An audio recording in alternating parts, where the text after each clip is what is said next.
में देखा वो मेमोरेंडम के अंदर 2 आदमी के ऊपर छेड़खानी का इल्जाम है। अब वो हमारी क्यादत करेंगे? 12 रबीउल अव्वल को ऐसे लोग हमारी क्यादत करेंगे? और मैं तो चैलेंज से बोल रहा हूं, चैलेंज दे के जा रहा हूं, कल मेरा जवाब देना बात का, परसों प्रेस लेके सबूत दूंगा बैठकर। और जिसको शहर ने ताकत दी, पावर दिया, वो आदमी मुशारत चौक की पान दुकान छोड़ने तैयार नहीं। जिसके लिए तुमने किया था ना, उसने ही तुम्हारी कब्र खोदने का काम असेंबली के अंदर किया। मैंने तो कुछ नहीं किया, खामोश बैठा हूं।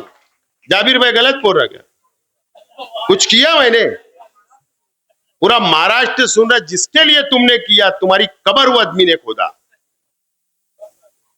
मोहब्बत से आप खड़े हो गए थे उनकी मोहब्बत में, कि दिल ऐसी मोहब्बत में मुब्तला हो जाए, दिल ऐसी मोहब्बत में मुब्तला हो जाए, जो अब तक न हो सका वो अब हो जाए।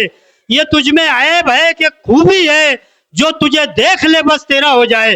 जोरदार तालियों से इस्तकबाल कीजिए। इस्तकबालिया प्रोग्राम के सदर मोहतरम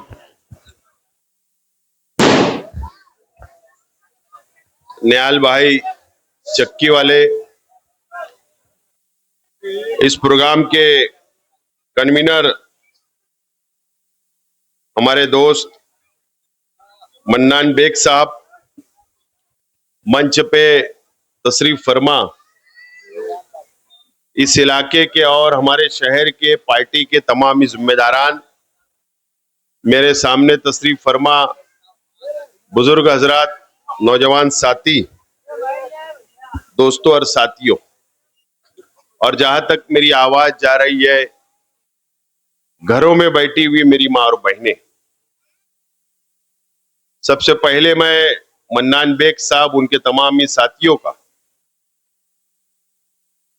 शुक्रिया अदा करता हूं कि आज मन्नान बेग साहब ने पार्टी के तमाम ही नौजवान यूथ बॉडी के तमाम ही साथियों का इस्तकबालिया रखा, उनको इस्तकबाल दिया। मैं उनका शुक्रिया अदा करता हूं। बहुत दिनों के बाद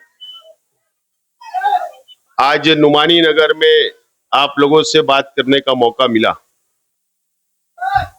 शायद असेंबली इलेक्शन के बाद आज हम लोग मुलाकात कर रहे हैं,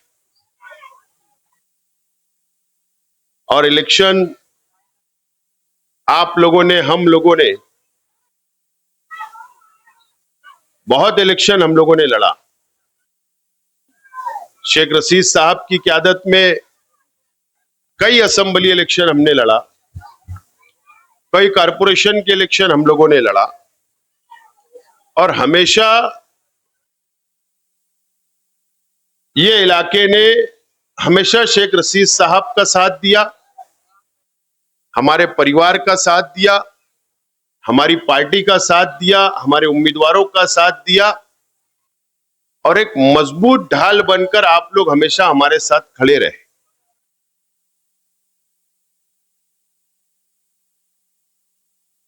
और शेख रशीद परिवार ने, हम लोगों ने कभी भी आपको पराया नहीं समझा।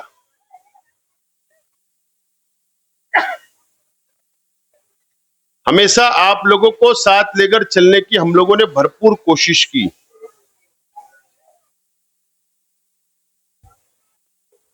इलेक्शन में हार गया, आप लोगों ने मेहनत की, जद्दोजहद की, 162 वोट से हम इलेक्शन हार गए। हम लोग इलेक्शन हार गए। आप लोगों ने मजबूती से इलेक्शन लड़ा, लेकिन हार का सामना हमको करना पड़ा। वापस आप लोगों के सामने एक मौका भी सामने है। कॉरपोरेशन का चुनाव कारपोरेशन का इलेक्शन ये 3 महीनों के अंदर हो जाएगा और फिर एक मर्तबा आपको फैसला करना है, शहर की आवाम को फैसला करना है कि मालेगांव म्युनिसिपल कारपोरेशन पे कौन सी पार्टी का मेयर बैठना चाहिए, आप किसको बैठाना चाहते हैं, ये बात का फैसला शहर की आवाम को करना है।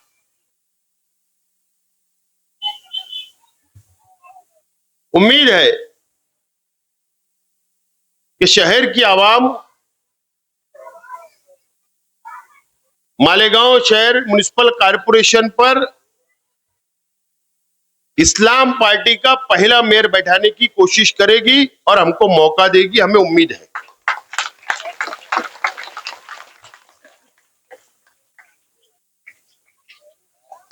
दोस्तों और साथियों, ये कॉरपोरेशन का इलेक्शन बहुत अहमियत का है, बहुत अहमियत का है। अगर आप इसको मामूली से इलेक्शन मत समझना। मैं तो आमतौर पर असेंबली इलेक्शन और कॉरपोरेशन के इलेक्शन के अंदर फर्क होता है।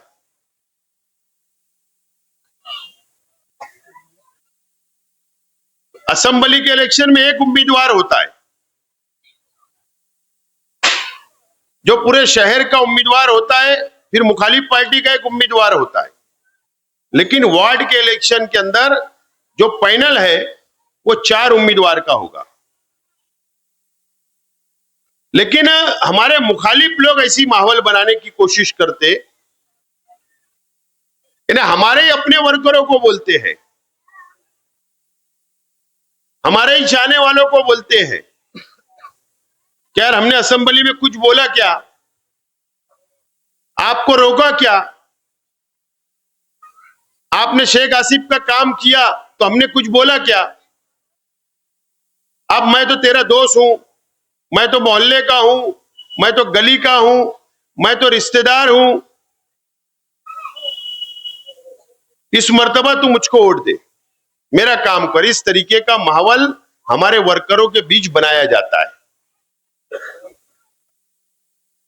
लेकिन अब आपको, इससे पहले भी मैंने कहा, ना कोई रिश्तेदारी नहीं देखना है, कोई बिरादरी नहीं देखना है, कोई मसलक नहीं देखना है और कोई दोस्ती नहीं देखना पड़ेगा। अगर आप लोगों ने अगर बिरादरी के अंदर बटोगे, रिश्तेदारी में बटोगे, दोस्ती में बटोगे, तो नुकसान हमारा अपना होने वाला है, शहर का होने वाला है। ये बात आज आपको याद रखना है, तमामी साथियों को। बहरहाल मुझे उम्मीद तो बहुत है, इस मर्तबा बहुत उम्मीद है कि आप मुझको हार का सामना नहीं करना पड़ेगा। हम लोगों को 19 का असेंबली के इलेक्शन में हारा, आप लोग मायूस हुए, हम मायूस हुए, हम फिर भी 5 साल आवाम के बीच में रहे। फिर अभी इलेक्शन हम लोग हार गए, फिर हम दूसरे दिन से आप लोगों के बीच में हैं, फिर हम आपके बीच में आके आवाम का काम कर रहे हैं। उम्मीद है कि अब हार का सामना हम लोगों को ना करना पड़े और आप लोग इस मर्तबा जीत हम लोगों को दिलाए और इक्तिदार हमारा अपना होना चाहिए। आज जिस रोड के ऊपर हम बैठे हैं, मैं ये खुशखबरी देने के लिए खास तौर पर आया, मेरी तबीयत ठीक नहीं थी। अभी मैं रियाज मेमन साहब को बोल रहा था कि यार कल परसों के दिन जिसे भी आया था खड्डा खोदने के लिए आपने अकाल दिया, तो बोले मुझे नहीं पता था कि वो कौन लोग हैं।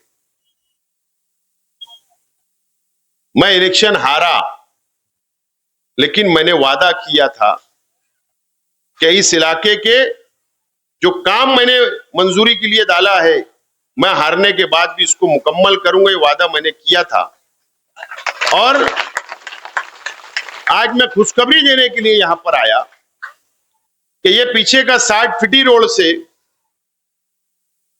सलामताबाद चौक तक सीमेंट कंक्रीट का रोड, जिस जगह पे हम बैठे हैं, ये सीमेंट कंक्रीट का रोड मंजूर हो गया।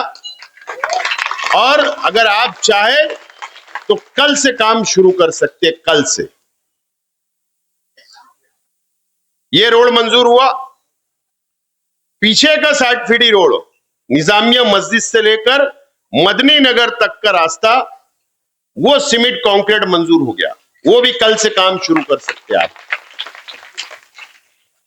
बाबू भाई पारस के पीछे वाला जो रोड है मस्जिद वाला, फातिमुज जोहरा मस्जिद के पास वाला रास्ता, वो रास्ता मंजूर हो गया।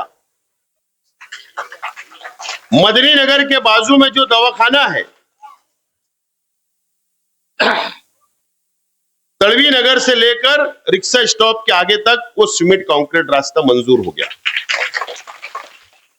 पीछे सलामताबाद के पीछे जो प्राइमरी स्कूल है जो टूटी हुई है, वहां पर शादी हॉल मंजूर हो गया। रौनकाबाद जय हिंद बैंक से लेकर डॉक्टर रियाज के दवाखाने तक का रौनकाबाद का मेन रास्ता, वो भी सीमेंट कंक्रीट रोड मंजूर हो गया। और डॉक्टर रियाज के दवाखाने के पास से लेकर हाजी नजमुद्दीन खजूरवाला साहब के मकान तक अब्बास नगर वाला रास्ता सीमेंट कंक्रीट रोड मंजूर हो गया। ये काम मंजूर हो गए। ये काम कल से सुबह से शुरू कर सकते हैं। ये खुशखबरी देने के लिए असली में मैं यहां पर आया हूं। उसी के साथ साथ इस्लामिया कॉलोनी में जो शादी हॉल है, वो शादी हॉल के लिए 1 करोड़ रुपया वहां शादी हॉल मंजूर हुआ। वो भी काम कल से शुरू कर सकते हैं 1 करोड़ रुपया से। और जमूर कॉलोनी के अंदर, जो जमूर कॉलोनी के बीच में एक ओपन स्पेस है, वहां पर 50 लाख रुपया मंजूर हुआ, वो भी शादी हॉल के लिए। आप इस बात से अब अंदाजा लगा सकते हैं कि अगर 15 करोड़ रुपए के शहर से मैंने काम मंजूर करवाया पूरे शहर भर में, तो तकरीबन आधा फंड इस रौनकाबाद, इस इलाके के अंदर हमने दिया। और ये काम इंशाल्लाह ये 3 महीने के अंदर मुकम्मल करना है। अब आप जिम्मेदारान तय कर लो कि पहले कौन से रोड की शुरुआत करना है। वजह, अगर ये रास्ता हम खोदेंगे, क्योंकि ये रोड के ऊपर रोड नहीं बनेगा, ये रोड को पूरी तरीके से निकाला जाएगा,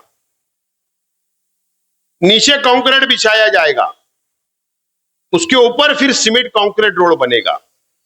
और उससे पहले यहां पर अंदर अंडरग्राउंड ड्रेनेज, अंडरग्राउंड गटर हम लोगों को पहले बनाना है, वो पहले डाली जाएगी।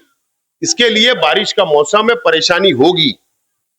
मैं तो कल बोलेंगे यार खोद के चले गए, काम लेट हो रहा है, स्लो हो रहा है, तो आपको थोड़ी तकलीफ उठाना है। मैं जल्द से जल्द काम शुरू करवाऊंगा, लेकिन ये हम लोग को मुकम्मल करना पड़ेगा इस तरीके से।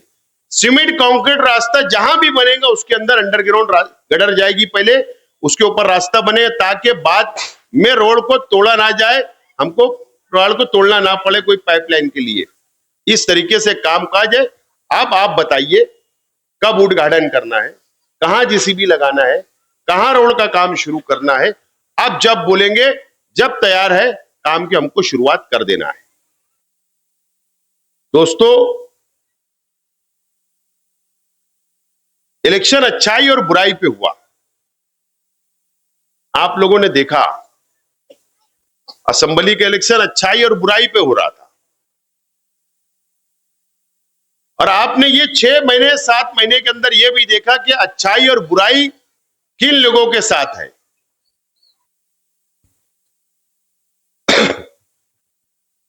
कल किसी का जन्मदिन था, बोले नेक काम, बोले जन्मदिन के मौके पर नेक काम। 100 चूहे खाकर बिल्ली हज को चली। चलता है क्या ऐसा?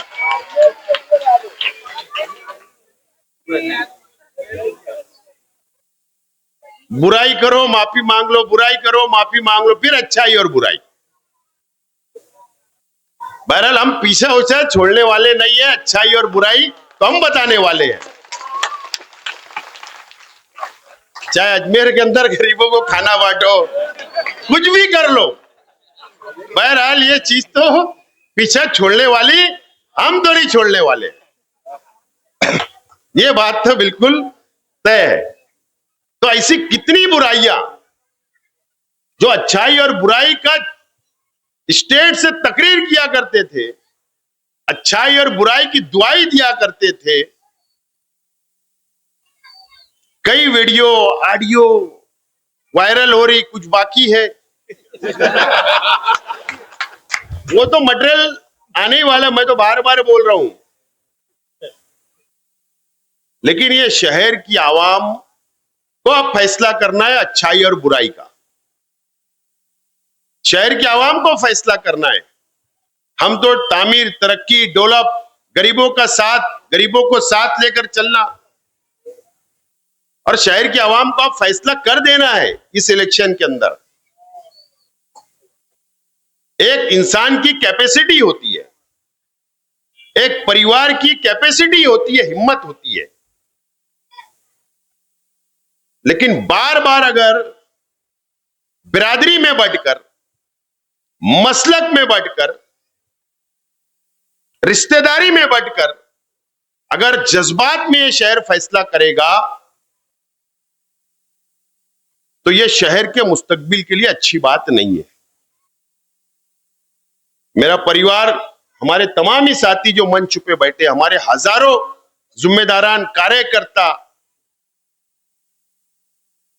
हम आवाम के बीच में रहते, आवाम का काम करते, गरीबों का काम करते, सबको साथ लेकर चलने की कोशिश करते, हर तरीके से हम साथ रहते।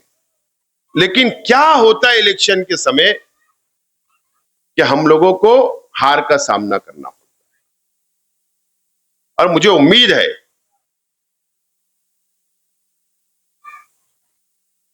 कि आप मुझे इतनी सीटें दो, इतनी सीटें दो कि झोली फैलाकर मुझे किसी से भीख ना मांगना पड़े कारपोरेटर।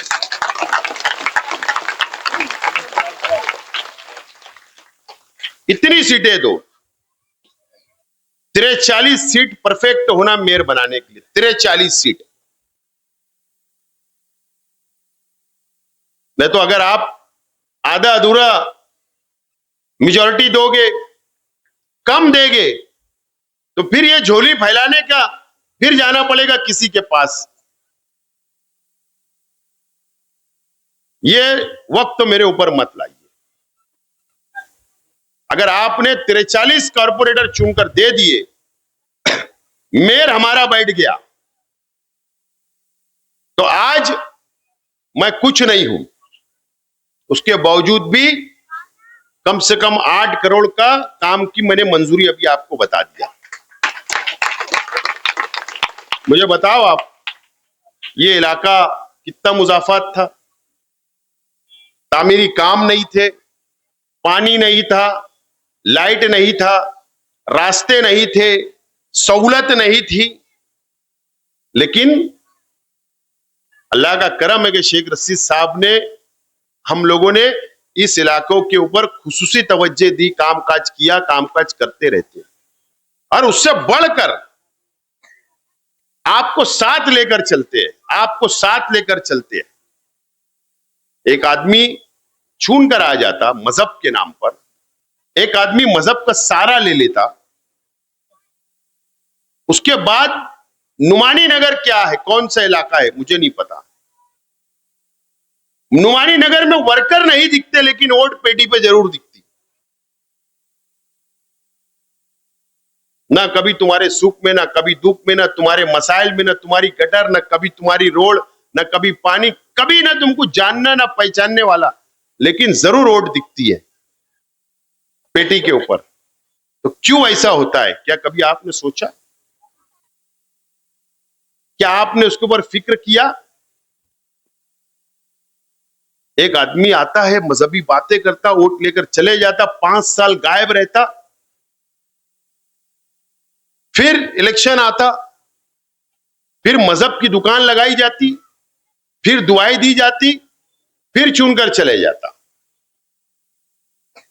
ये कब तक?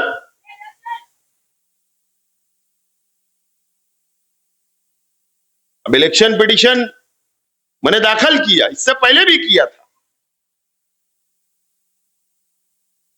मकसद सिर्फ एक है, इलेक्शन पिटीशन दाखिल करने का मकसद एक है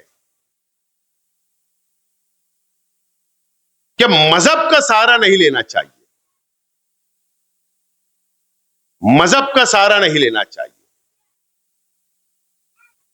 आप भी मुसलमान, मैं भी मुसलमान, उम्मीदवार मुसलमान, वोट देने वाले मुसलमान।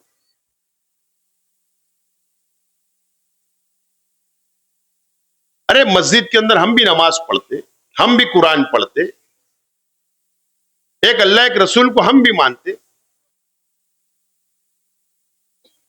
तो मजहब हमारे घर तक रहना चाहिए, सियासत में नहीं आना चाहिए। और बार बार मजहब का सहारा लेकर ये जो इलेक्शन लड़ा जाता है वो बंद होना चाहिए। इसलिए इलेक्शन पिटीशन मैंने फाइल किया। अब इलेक्शन पिटीशन तेजी से आगे चल रही है, कम वक्त में तारीखें मिल रही है, 2-2 हफ्ते, 3-3 हफ्ते की, 15 दिन की, 5 दिन की। अब मैंने सुना हूं कि अब घबराहट शुरू हुई, अब बाकी उम्मीदवारों को जमा किया जा रहा, ढूंढा जा रहा कि किस तरीके से इलेक्शन की तारीख बढ़ती जाए, बढ़ती जाए, बढ़ती जाए। ठीक है, वो कानूनी दांवपेच हो सकते, लेकिन अब मुझको नहीं लगता कि 16 सितंबर की जो तारीख है, मुझको ऐसा लगता है कि अब ये केस और तेजी से आगे बढ़ेगा, उस दिन से बहुत तेजी से आगे बढ़ेगा। और उम्मीद है, हाईकोर्ट से उम्मीद है कि हिंदुस्तान का तारीखी फैसला इंशाअल्लाह हाईकोर्ट देगी।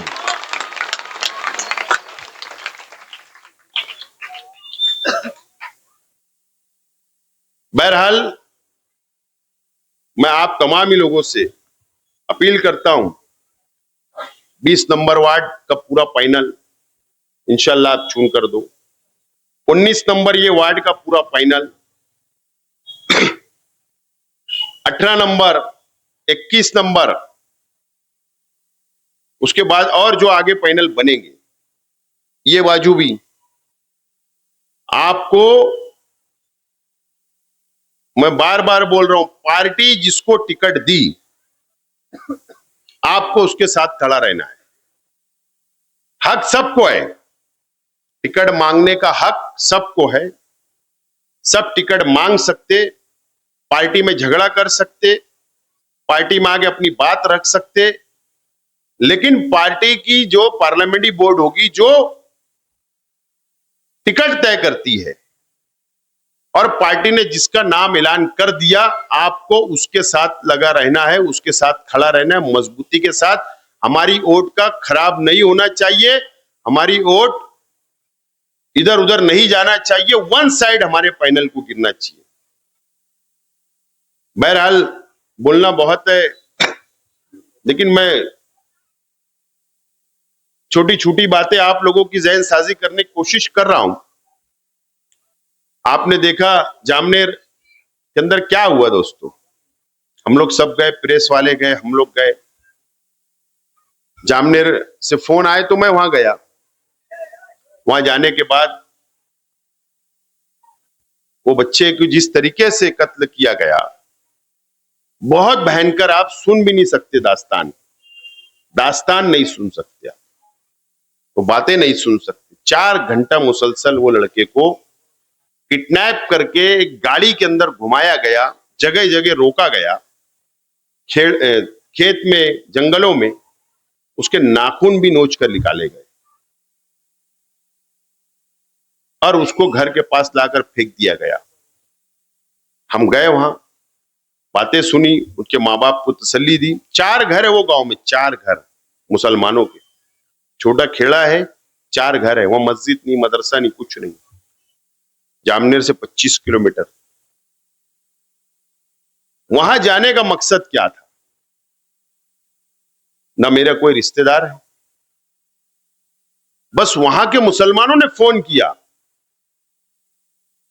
हम वहां चले गए, हिम्मत दी और कानूनी मदद करने का हमने ऐलान किया। सिर्फ एक मुसलमान है, बीजेपी आरएसएस के लोग, फिरका परस्त तंजीमें के लोग इस तरीके से मुसलमान नौजवानों को कत्ल कर रहे हैं, मॉब लिंचिंग कर रहे हैं, उसका मुकाबला कौन करेगा? वहां से बुला रहा है, हम चले गए। साध्वी प्रज्ञा सिंह ठाकुर यहीं पर, तेरे वहां गए थे ना, पीछे यहां घर है, यही घर है। साध्वी प्रज्ञा सिंह ठाकुर ने ब्लास्ट की, आरोपी थी भिक्कू चौक में, उसको बाइज्जत बरी कर दिया गया, खुला छोड़ दिया गया। आज भी सवाल हमारे सामने है कि फिर बम ब्लास्ट किसने किया?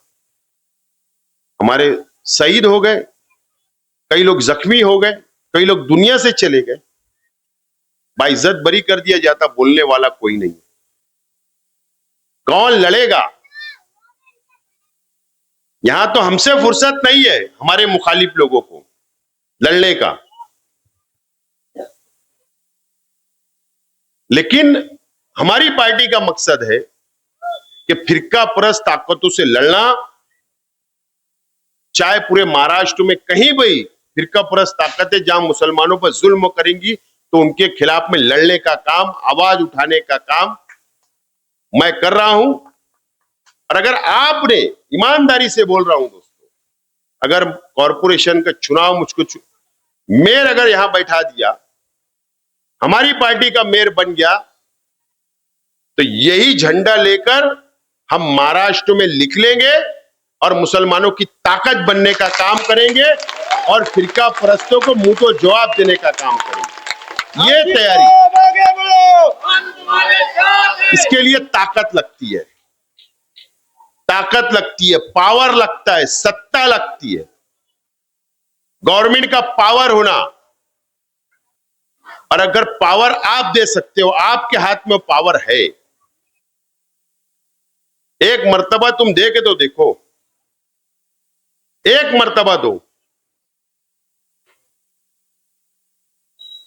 उसके बाद ये पूरे हमारे खानदेश भाग, मराठवाड़ा, नंदुरबार, धुलिया, जलगांव, अहमदनगर, ये तमाम ही इलाके के अंदर जिस तरीके से फिरका परस्ती बढ़ रही है, हम एक मेयर के बलबूते, एक कारपोरेशन के बलबूते, एक झंडा लेकर महाराष्ट्र के अंदर निकल सकते हैं और हमारी ताकत बढ़ा सकते हैं और मुकाबला कर सकते हैं। ये पावर, तुम सत्ता समझो पावर।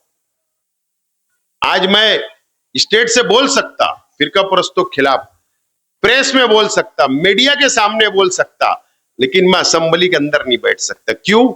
मैं हार गया हूं, इसलिए नहीं बोल सकता असेंबली में बैठकर।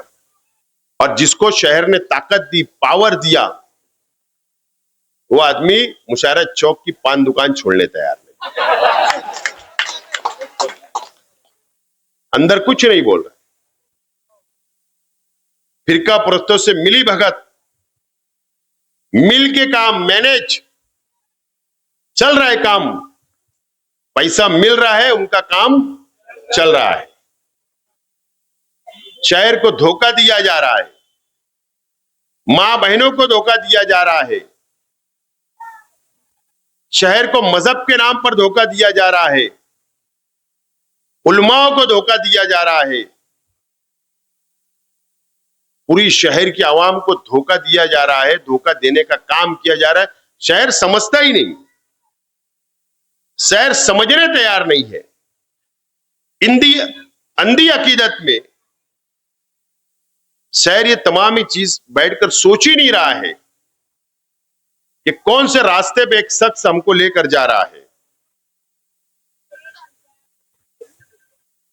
ये शहर को सोचने की अब जरूरत है। शहर ने नहीं सोचा मेरा कुछ नहीं होगा, मेरे परिवार का कुछ नहीं होगा, कोई शिवसेना बीजेपी आरएसएस वाले मेरे घर पर आकर मेरे पे हमला नहीं करेंगे, लेकिन देहातों के अंदर मुसलमानों पे हमला करेंगे। ये शहर के मुसलमानों पे अत्याचार होगा, गरीबों पर अत्याचार होगा, छोटा मोटा धंधा व्यापार करने पे अत्याचार होगा। इसका जवाब कौन देगा? तमाम ही चीजें आप लोगों को समझना है, सोचना है। बड़ी मालेगांव स्कूल का याद होगा, इस इलाके के अंदर है तो बोल रहा हूं। इलेक्शन के टाइम, इससे पहले बोला था इलेक्शन हारने के बाद, मालेगांव स्कूल के टीचरों ने, कुछ लोगों ने हमारे बच्चों के जहन खराब किए थे, जहर भरने का काम किए थे, प्रचार मेरे खिलाफ करने का काम किए थे। होना चाहिए क्या ये? हम हमारे बाल बच्चों को इसलिए भेजे अच्छी तालीम मिले, अच्छी तरबियत मिले, पढ़ लिख कर कुछ बने, लेकिन नहीं, शेख आसिफ नहीं चलेगा। इतनी जहनियत खराब।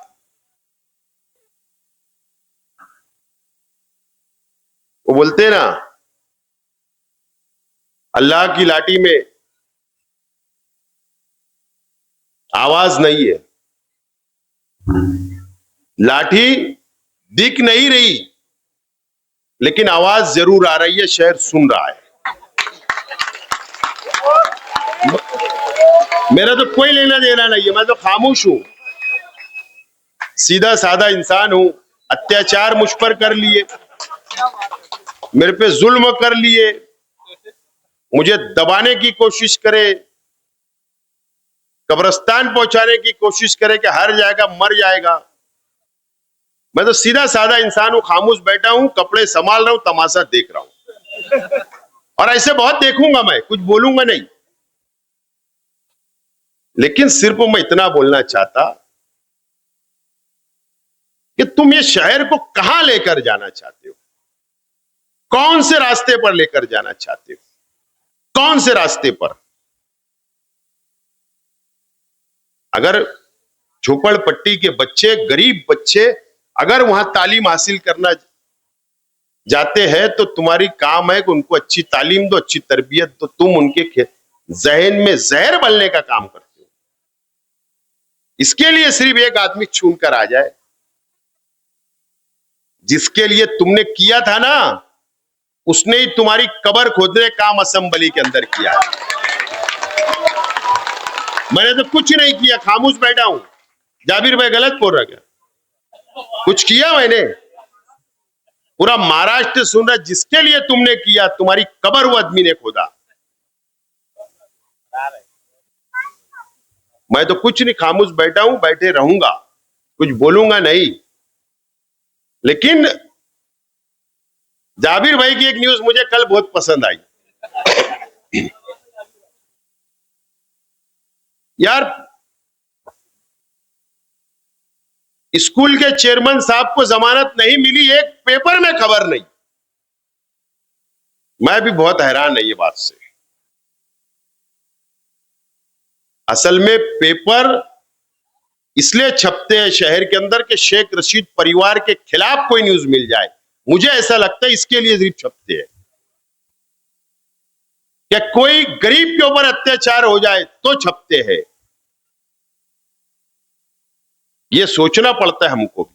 अरे हमारी भी नजर है, हम भी देखते हैं, हम भी पेपर पढ़ते हैं, लेकिन नहीं, ऐसा नहीं लिखना चाहिए। साफत किसको बोलते हैं? कलम उठना चाहिए, लेकिन कलम नहीं उठ रही है। ना जाने ऐसा क्यों हो रहा है।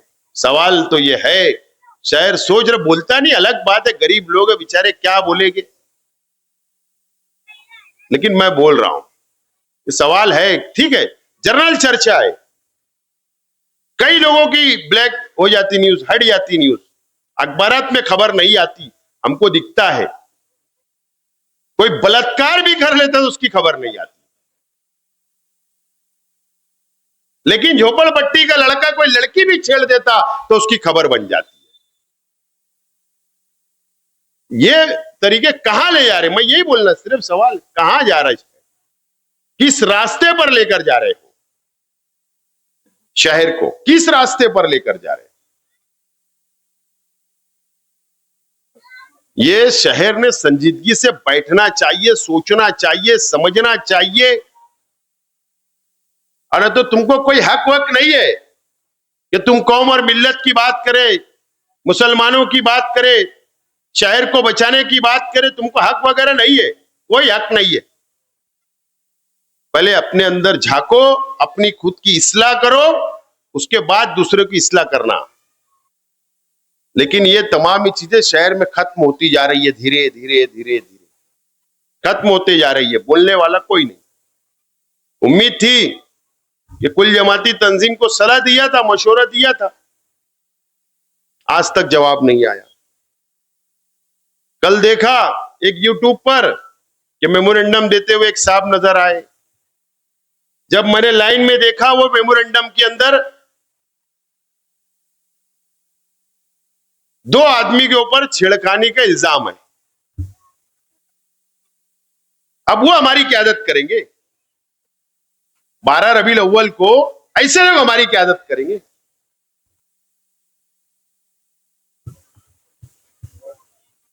कल का यूट्यूब चैनल उठाकर देखना, एसपी साहब को कौन मेमोरेंडम दे रहा, उनके चेहरे देखना।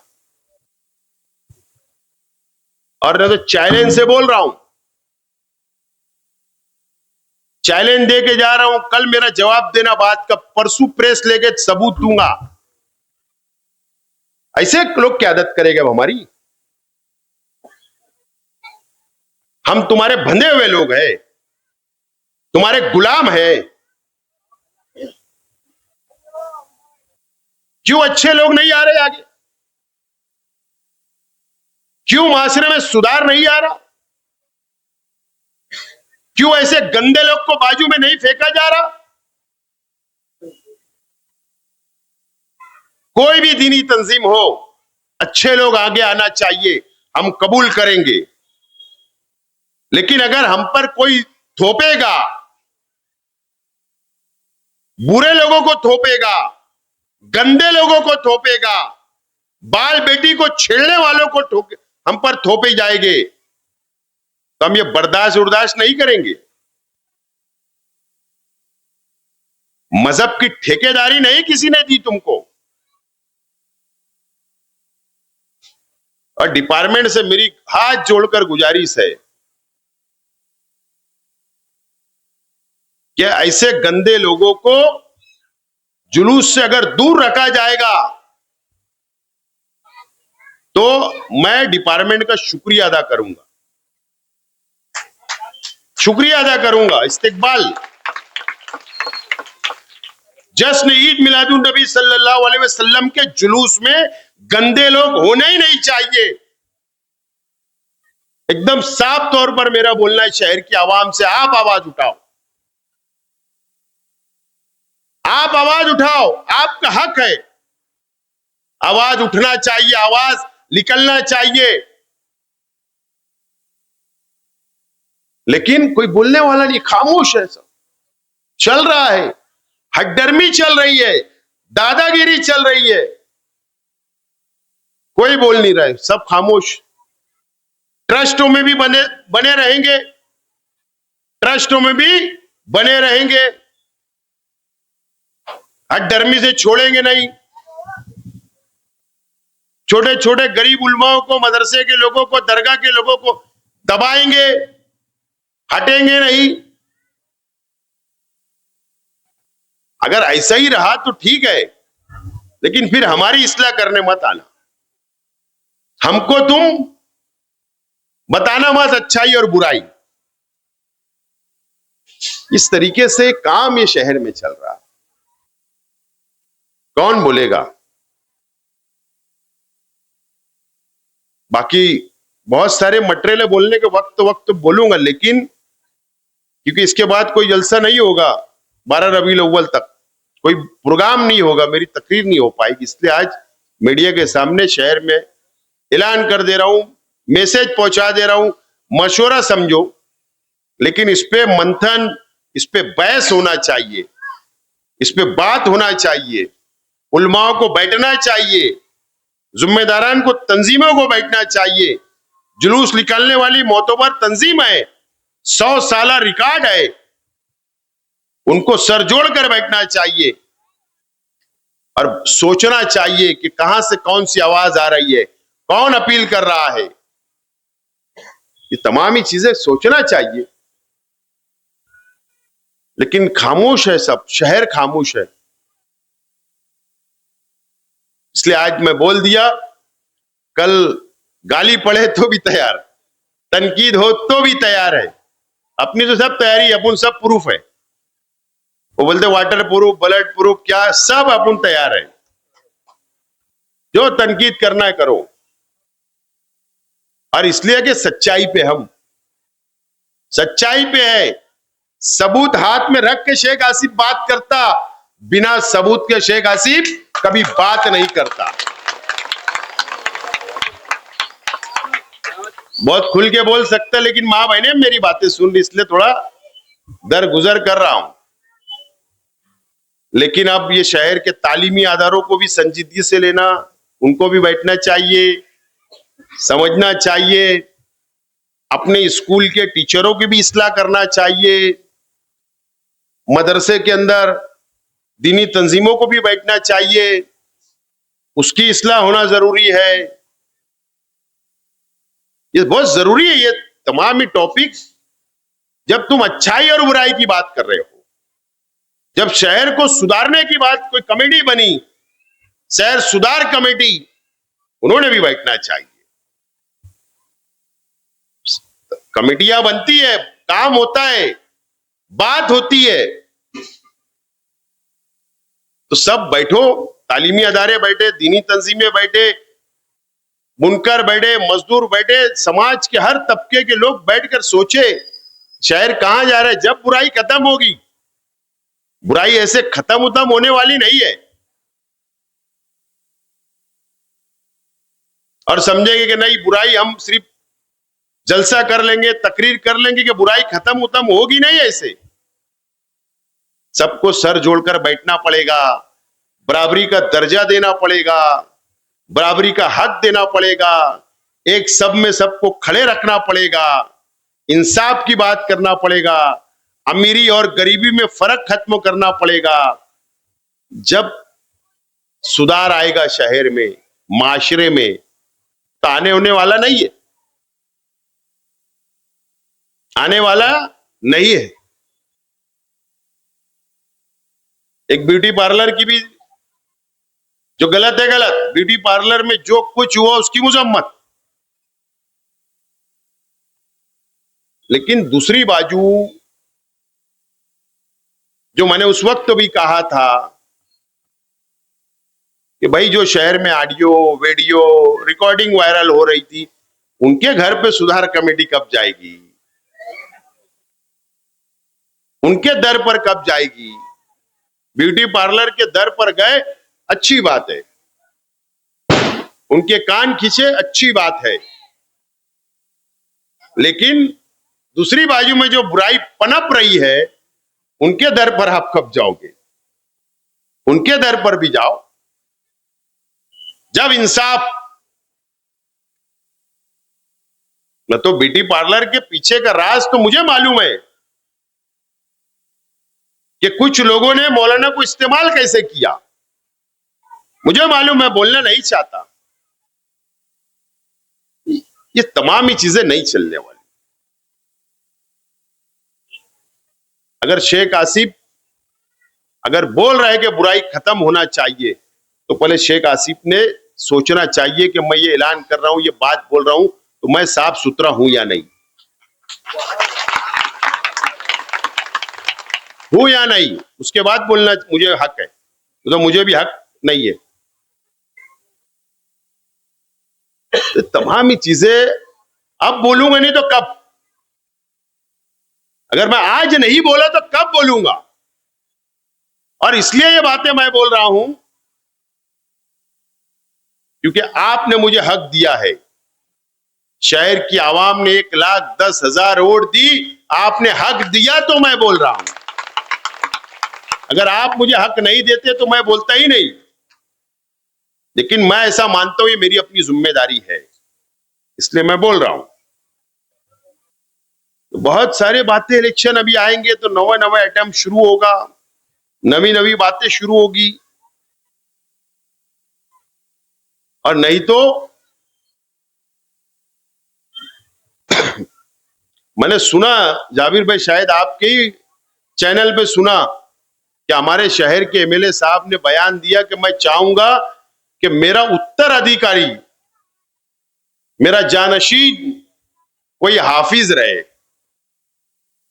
ऐसा ही है कुछ, गलत तो नहीं बोल रहे? नहीं, हाफिज है, हाफिज है, ऐसा ही है ना बयान दिया हजरत ने। इसका मतलब आलिम नहीं होना चाहिए, आलिम नहीं होना चाहिए, मौलाना नहीं होना चाहिए, कोई दूसरा मुफ्ती नहीं होना चाहिए, यानी सिर्फ मेरा बच्चा एक हाफिज है, सिर्फ वही उत्तराधिकारी रहेगा। बात समझ रहे? यानी वो क्या बोलते ना, मंतिक मंतिक बातें, दरमियानी बातें जो पकड़ में ना आए। अच्छी बात है, सबको अधिकार आना चाहिए, आपके फर्जंदों को भी वेलकम। लेकिन मालेगांव म्युनिसिपल कॉर्पोरेशन के इलेक्शन में हजरत, आप पूरे शहर में तमाम ही लेडीज सीट जो तुम खड़ा करोगे ना, क्या नहीं करोगे? इसका भी जवाब दे दो। लेडीज सीट तुम्हारी पार्टी से टिकट दोगे या नहीं? क्योंकि तुमने असेंबली के इलेक्शन के अंदर पॉम्पलेट निकाला था कि लेडीज को वोट देना नहीं। तो क्या सवाल है, क्या आप कारपोरेशन के चुनाव में लेडीज उम्मीदवार नहीं उतारोगे? और अगर आप उतारोगे तो फिर आप तमाम ही लेडीज उम्मीदवार आलमा उतारोगे क्या? या तमाम ही सीटों के ऊपर जो जेंट्स उम्मीदवार रहेंगे वो सिर्फ हाफिज रहेंगे क्या? ये ऐलान कर दो, ऐलान कर दो। तुम्हारा जानशीन हाफिज होना, नया पूरे वार्ड का कारपोरेटर हाफिज नहीं चलेगा तुमको, इस्लामपुरे से हाफिज नहीं चलेगा, नहीं। तुम्हारा लड़का जानशीन होना एमएलए के लिए, इसके लिए हाफिज। लेकिन दूसरी कैटेगरी आप नहीं मानोगे, आप सबको दोगे। तुम्हारी जब लिस्ट आएंगी ना, जब जलसे में पढ़ के बताऊंगा, फिर जो लिस्ट तुम डिक्लेयर करोगे ना उम्मीदवारों की, तो जब हम बताएंगे कि तुम्हारे उम्मीदवार के अंदर कितनी अच्छाई और बुराई है और कितने कारनामे हैं, उनका फाइल खोलेंगे फिर हम।